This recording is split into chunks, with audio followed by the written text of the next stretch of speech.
Assalamu alaikum gayu. Yau da ku zan manafakai yan zaman titi yan zaman banza wanda ba makaranta Muhammadiyya ba ta boko kuma ba neman aiki. Zaman I don't know, zaman international, zaman multiplication.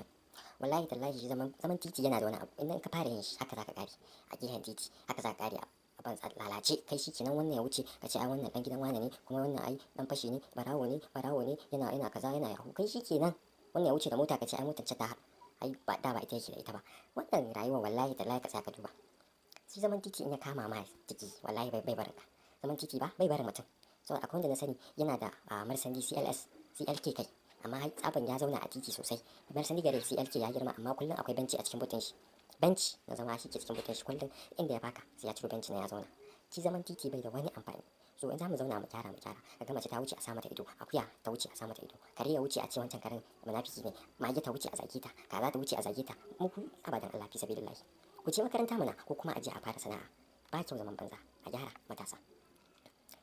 Kaga mutane ko sallah ba sa yi, ko sallah ya ga matasa ba sa yi. In dai aka zauna a titin nan sai an ga karshen titi, sai an ga karshen motocin da suke wucewa, sai an ga karshen mutanen da suka wuce, akuyoyi, maguna, karnuka, shanaye duk sai sun gama wucewa. Kaf za a tashi a je a masa yanda za a fara hada salloli. Wani ma in ya mancewa yake je ya kwanta.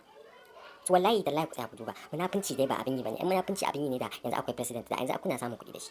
Wallahi shikenan kai kaman kuna da dangantaka da katako. Kullun kana kan benci. Haba fi sabilillahi.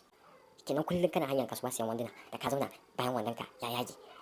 Sati ɗaya sati biyu bayan wando ya sha zafi far za ya yage.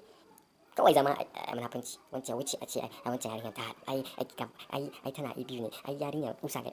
This is totally not right. If you think it's right, ka ci gaba za ka gani. You will see what you will sow one day. Titi na gwamnati ne ba naka ba. Wallahi tallahi ni ne ma gwamnatin Najeriya duk wani gefen titi in za ka zauna ma haya za mu fara ba da shi. Haya sai mu ga ta kaka ina za a samu kuɗin da za a ba da haya. Ko da yake wasu still za su yi still do it because sun saba. Sabo is inside their heart. Kamar wallahi ku dena ku gyara in za ku gyara in kuma kun ga ba za ku iya gyara ba ku ci gaba. Za ku ga abin da zai faru da ku.